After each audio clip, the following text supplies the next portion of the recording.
ईश्वर अल्लाह तेरे नाम सबको सम्मति दे भगवान। इस धरती पे बसने वाले सब हैं तेरी गोद के पाले, सब हैं तेरी गोद के पाले। कोई नीच न कोई महान, ईश्वर अल्लाह तेरे नाम। जन्म का कोई मोल नहीं है, जन्म मनुष्य का तौल नहीं है, जन्म मनुष्य का तौल नहीं है। करम से है सब की पहचान, ईश्वर अल्लाह तेरे नाम। हिंदू मुसलमान का जलसा था। एक तरफ हिंदू बैठे थे, एक तरफ मुसलमान बैठे थे। महात्मा गांधी जी आए, माइक पकड़ करके कहा कि इधर कौन है भाई? तो इधर के लोगों ने कहा मैं हिंदू हूं। इधर के लोगों से पूछा कि तुम कौन हो? कहा कि मुसलमान। हिंदू मुसलमान दोनों का जलसा। महात्मा गांधी जी के माइक में, हाथ में माइक, दोनों को सबक दिया कि तुम हिंदू हो, मैंने हिंदू से हाँ को निकाला। तुम मुसलमान हो, हमने मुसलमान से मीम को निकाला। हाँ को जब मीम से मिलाया तो हम हो गया कि हिंदू बाद में हो, मुसलमान बाद में हो। ये बात याद रखो दोनों कि दोनों का वतन एक है, दोनों अलग अलग नहीं हो, दोनों हम हो, हिंदुस्तानी हो, दोनों का मोहल्ला एक है, वतन एक है, मुल्क एक है, तो अलग कभी मत होना। बेशक नारे। ये उत्तर प्रदेश में अभी तनवीर ज़की साहब उत्तर प्रदेश का हवाला दे रहे थे। तो एक जगह है वहां पर, एक जिला, उसका नाम है संत कबीर नगर। संत कबीर नगर एक जिला है। जानते हैं किसके नाम से है? सूफी संत कबीर दास के नाम से। सूफी संत कबीर दास जलसे में आए। एक तरफ हिंदू बैठे थे, दूसरी तरफ मुसलमान बैठे थे कि जलसे में। तो इधर से वालों से कहा तुम कौन हो? कहा कि हिंदू। इधर वाले से कहा तुम कौन हो? कहा मुसलमान। का खड़े हो जाओ। हिंदू से कहा तुम भी खड़े हो जाओ, मुसलमान से कहा तुम भी खड़े हो जाओ। हिंदू से कहा तुम सर पर हाथ रखो, मुसलमान से कहा तुम सीने पर हाथ रखो। मेरे सवाल का जवाब दो, एक लाइन का सवाल है, एक लाइन में जवाब दो। ये बताओ कि तुम हिंदू हो, तुम मुसलमान हो, तुम्हारा इस पर ईमान है कि नहीं? ये दुनिया जाने वाली है।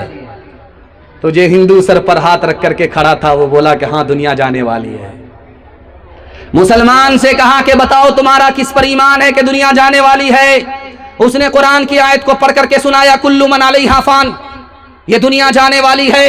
हिंदू मुसलमान दोनों को कबीर दास ने कितना शानदार सबक दिया इत्तिहाद का। ये बात याद रखो, तुम हिंदू हो तुम भी याद रखो, तुम मुसलमान हो तुम भी याद रखो, जो चीज जाने वाली होती है उस पर कोई झगड़ा नहीं करता। चार लड़की कुएं से पानी भर रही थी, मरहूम अमीर खुसरू गुजर रहे थे। तो लड़कियों से कहा पानी पिला दो। तो लड़कियों ने कहा फ्री में पानी आपको नहीं मिलेगा, आप शायर आदमी, पहले शेर पढ़िए उसके बाद पानी मिलेगा। तो मरहूम ने पूछा कि फरमाइश बताओ। तो एक लड़की ने कहा मुझको खीर खाना पसंद है, खीर पर मिश्रा कह दो। दूसरी लड़की ने कहा कि मेरी माँ चरखा चलाती है, कपड़ा बुनती है, चरखा पर मिश्रा कह दीजिए। तीसरी लड़की ने कहा कि मेरे घर में कुत्ता है, रात भर जागता है, घर की हिफाजत करता है, कुत्ते पर मिश्रा कह दीजिए। चौथी लड़की ने कहा कि मेरा बाप मुहर्रम में दारू पी करके ऐसा ढोल बजाता है दोनों तरफ से फट जाता है, ढोल पर मिश्रा कह दीजिए। चार लड़की की फरमाइश को अमीर खुसरू ने पेश किया। खीर पकाई जतन से, चरखा दिया जलाए, खीर पकाई जतन से, चरखा दिया जलाए। आया कुत्ता खा गया, आया कुत्ता खा गया, बैठ के ढोल बजा, ला पानी पिला। ध्यान से रखिएगा, एक किताब है उसका नाम है बरहमा पुराण। उस किताब में लिखा है कि कयामत को देखना हो तो औरत को देखना।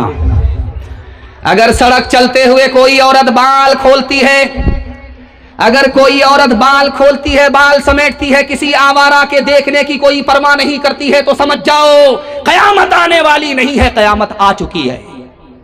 किसमें लिखा? बरहमा पुराण में लिखा है। एक किताब है उसका नाम है हरिवंश पुराण, विष्णु पुराण। उसमें लिखा है कि एक जमाना आएगा औरत अपने हुस्न को बेचेगी, दौलत से निकाह करेगी, गरीब शौहर को छोड़ देगी, लात मारेगी और जमाना इतना बुरा होने वाला है, 7 और 8 साल की लड़की मां बन जाएगी, 8 और 10 साल का लड़का बाप बन जाएगा। किस किताब में लिखा? हरिवंश पुराण में लिखा, विष्णु पुराण में लिखा। एक किताब है, उसका नाम है महाभारत। उसमें लिखा है कि जब बाप जवान हो, बेटी जवान हो, तो एक जगह ना बैठे।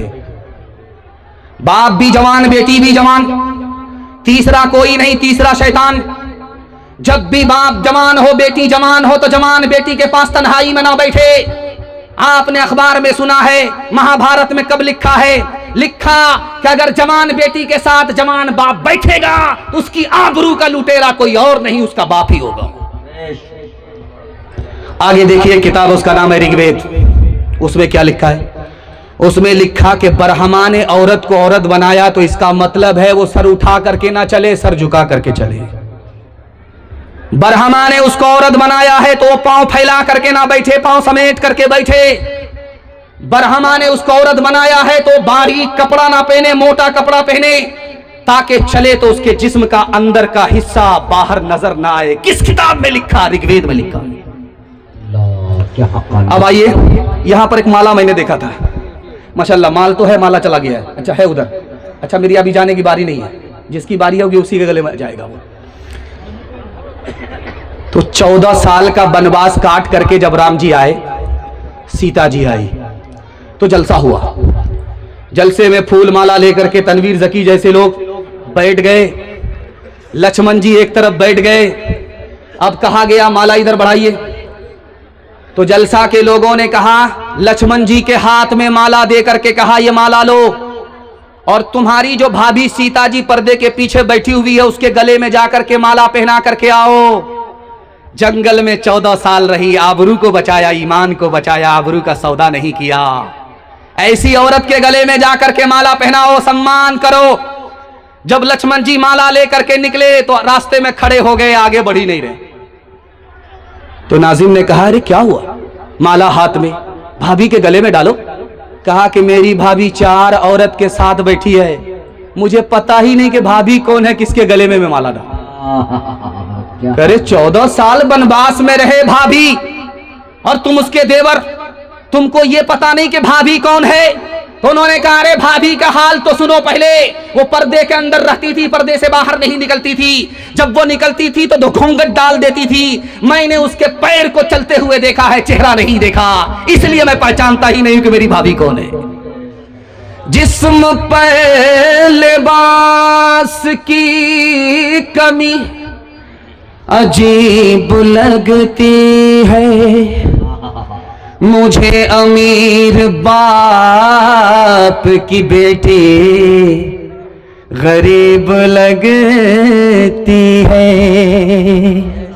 जिससे आंचल भी नहीं सर का संभाला जाता,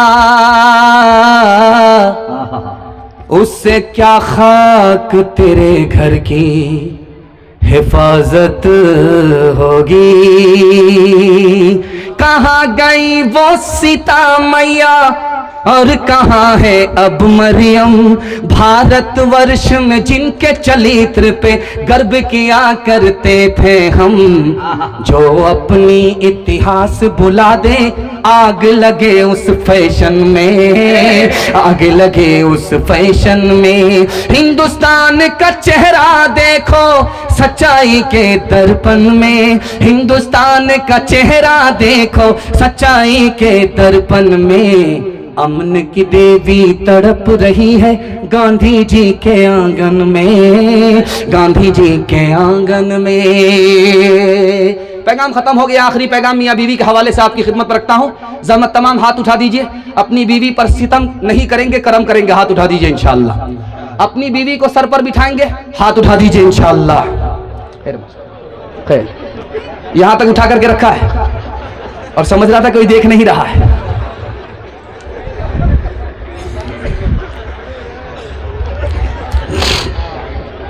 एक आलिम के पास एक आदमी आया, बोला मुझे बीवी से बहुत मोहब्बत है, मैं चाहता हूं कि बीवी हर वक्त सामने बैठी रहे, मैं उसको देखता रहूं। एक आदमी बोला कि बहुत बड़ा जोरू का गुलाम लगता है। तो हजरत ने फरमाया माशाअल्लाह तकवा में बहुत ज्यादा इजाफा हो रहा है। सुभान अल्लाह, तकवा में इजाफा हो रहा है। अल्लाह के रसूल की मजलिस है, सहाबी खड़े हुए, या रसूल अल्लाह दुनिया की सबसे बड़ी दौलत बताओ, उसको मैं हासिल करूंगा। अगर सोना है तो सोना हासिल करूंगा, चांदी है तो चांदी हासिल करूंगा, जमीन है तो जमीन हासिल करूंगा, मकान है तो मकान हासिल करूंगा। आपने फरमाया कि तुम जिसको दौलत समझते हो उस दुनिया की सबसे बड़ी दौलत नहीं है, उस दौलत को हासिल करो। नेक औरत हो, दीनदार औरत हो, ये सोना चांदी दुनिया की हर दौलत से बढ़कर के हासिल ये है, इसको हासिल करो, दुनिया की सबसे बड़ी दौलत हासिल है। सच है।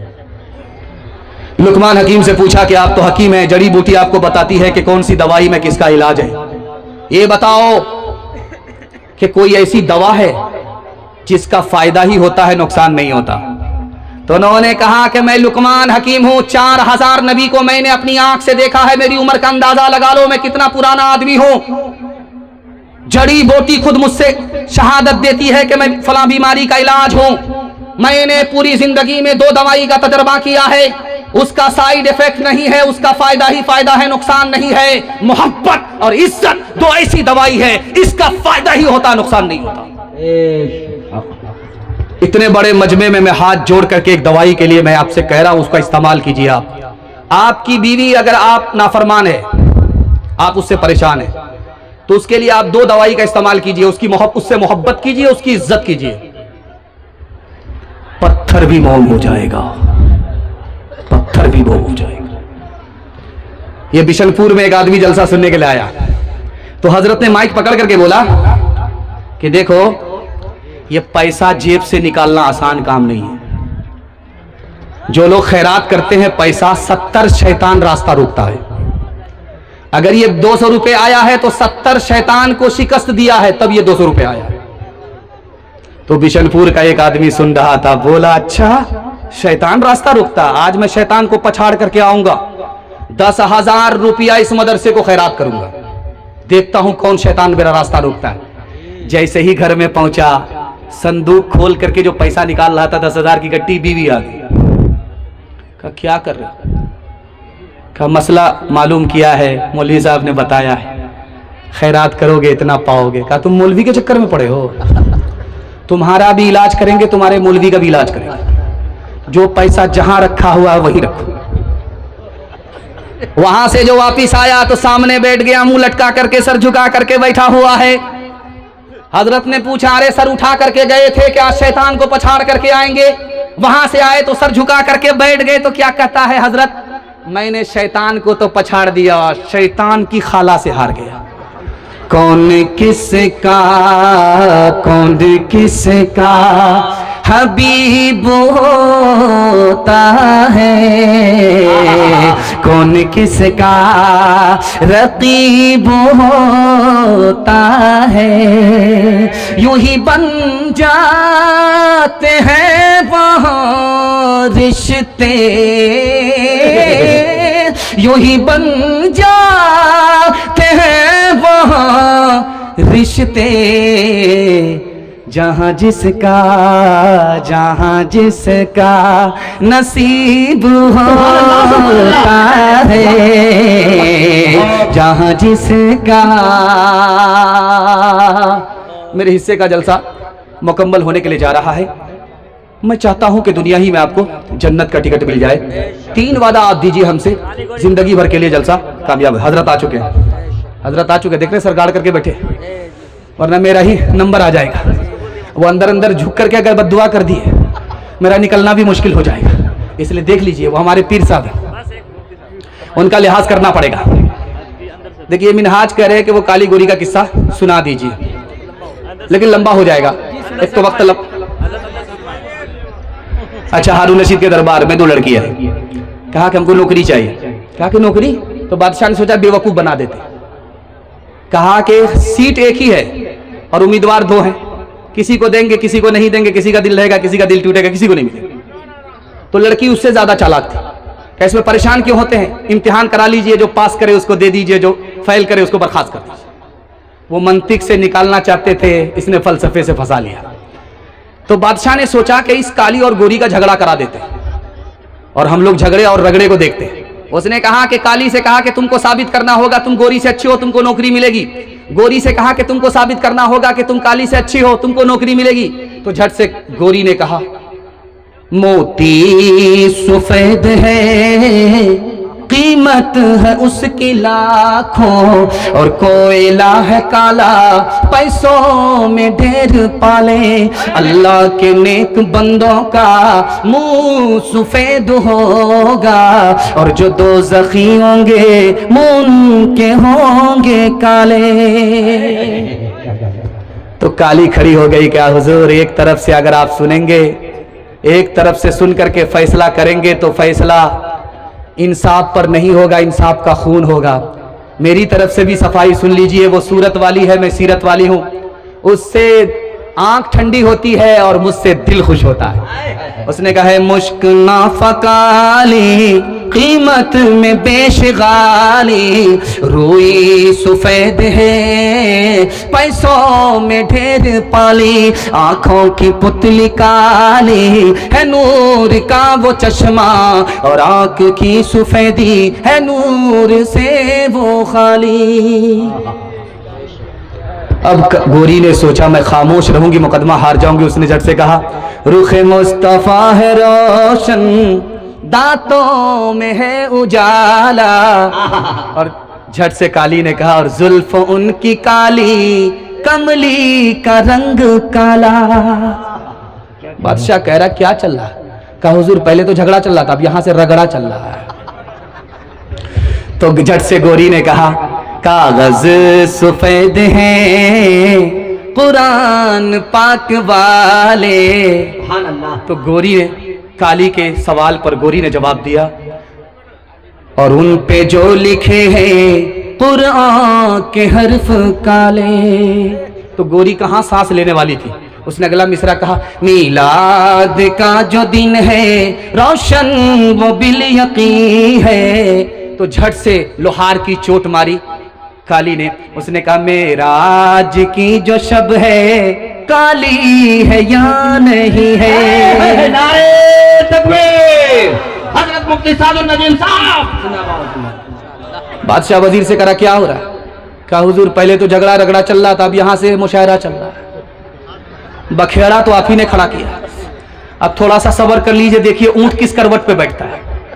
तो गोरी ने बड़े प्यार से खिताब किया है बादशाह को, इंसाफ कीजिएगा कुछ सोचिएगा प्यारे, सूरज सफेद रोशन तारे सफेद सारे। अब गोरी के बाद बादशाह ने काली को जो देखा तो काली ने और प्यारे लहजे में बादशाह को मुखातब किया है, इंसाफ कीजिएगा है आप अक्ल वाले, काला खिलाफ काबा हजरत बिलाल काले। सुभान अल्लाह, सुभान अल्लाह। बादशाह के मुंह का थूक उड़ गया। वजीर ने कहा हुजूर जल्दी से दोनों को नौकरी दे दीजिए वरना कयामत की सुबह तक मुशायरा जारी रहेगा। काश के तुम राबिया बसरी का चलन अपना लो, खुद चला आए खिंचा काबा जियारत के लिए, खानादारी भी संभालो तुम मुसलमान बनकर, रहमते हक भी सिमट आएगी बरकत के लिए, वो भी इस्लाम की बेटी थी जो पहली शब में कर दिया दूल्हा जो दादी लिखी अजमत के लिए। ध्यान से सुनिएगा, तेजी के साथ निकल जाएगा। जब जुमा से आप निकलेंगे, जुमा पढ़ करके, तो आप जब जुमा पढ़ करके निकलेंगे दरवाजे पर देखिएगा हट्ठा कट्ठा उल्लू का पट्टा, भीख का कटोरा हाथ में रहेगा, बोलेगा अल्लाह के नाम पर दे दो, मौला के नाम पर दे दो, अल्लाह के नाम पर दे दो। एक आदमी बोला कि हट्टा कट्टा हो, जवान हो, भीख मांगते हो, शर्म नहीं आती? बोलता किस बात की शर्म? मेरा दादा नेशनल फकीर था, मेरा बाप इंटरनेशनल फकीर है, खानदानी पेशा। तो अब हैरत की बात है, देखिए जो उसको खैरात करने के लिए आ रहा था, भीख देने के लिए आ रहा था, वो सरगाड़ करके आ रहा है। उसने जो भीख दिया तो सरगाड़ करके दिया। उस आदमी ने हाथ पकड़ करके कहा कि भाई साहब तुम तो शरीफ आदमी हो, भीख देने वाले हो, बेशरम तो मैं हूं कि सर भी उठा रहा हूं और कटोरा भी उछाल करके भीख मांग रहा हूं। बेशरम तो मैं हूं, तुम तो शरीफ आदमी हो, तुम सर गाड़ करके सर झुका करके भीख क्यों दे रहे हो। उसने कितनी प्यारी बात कही, आपके दिल तक पहुंचा रहा हो। उसने कहा यार भीख का कटोरा तो आज तुम्हारे हाथ में अल्लाह ने पकड़ाया है और तुम्हारे वास्ते अल्लाह ने मेरी जेब में कल ही पैसा दे दिया। मेरा रास्ता धमदाहा की तरफ निकल रहा था, उसने बनमनकी की तरफ भेज दिया। मैंने तुम्हें भीख दिया, ये मेरा कमाल नहीं है, उस मालिक का दिया हुआ पैसा था, उसी मालिक की तौफीक से मैंने दिया, सरगाड़ करके इसलिए दिया। काम तो उस मालिक ने बनाया, नाम मेरा हो रहा है, इसलिए शर्म आई, सर झुका करके भीख दे रहा हूं। किससे सीखे खान जी ऐसी अनोखी दीन, किससे सीखे खान जी ऐसी अनोखी दीन। दाम गिरा से देवत हो, दाम गिरा से देवत हो, नीचे राखो ने, नीचे राखो ने। देने वाला देवत, देवत है दिन रैन। लोग भरम मुझ पर करे, लोग भरम मुझ पर करे, यहाँ से नीचे नैन, यहाँ से नीचे नैन। माशाअल्लाह आप लोगों की तवज्जो बढ़ रही है और हमारे हिस्से का जलसा दायां बायां हो रहा है। हम आपको जहर खिला करके ही मार देंगे, आप हमारी तरफ तवज्जो कीजिए। 3 वादे पर खड़े हो जाइए, जिंदगी भर के लिए जलसा कामयाब होगा। हाथ उठाइए, वादा कीजिए अल्लाह की इबादत करेंगे इंशाअल्लाह, रसूलुल्लाह की इताअत करेंगे इंशाअल्लाह, मखलूक की खिदमत करेंगे इंशाअल्लाह, आज आजान सुनेंगे, कल नमाज पढ़ेंगे इंशाअल्लाह। न किताबों से नवाजों से नजर से पैदा, दीन होता है बुजुर्गों की नजर से पैदा। नहीं सीखा इन्होंने दीन रखकर शेख के घर में, पले कॉलेज के चक्कर में, बड़े साहब के दफ्तर में थे, केक के चक्कर में तो रोटी भी गई, थे बड़ी शेख की ताक में तो छोटी भी गई। न मानी बात।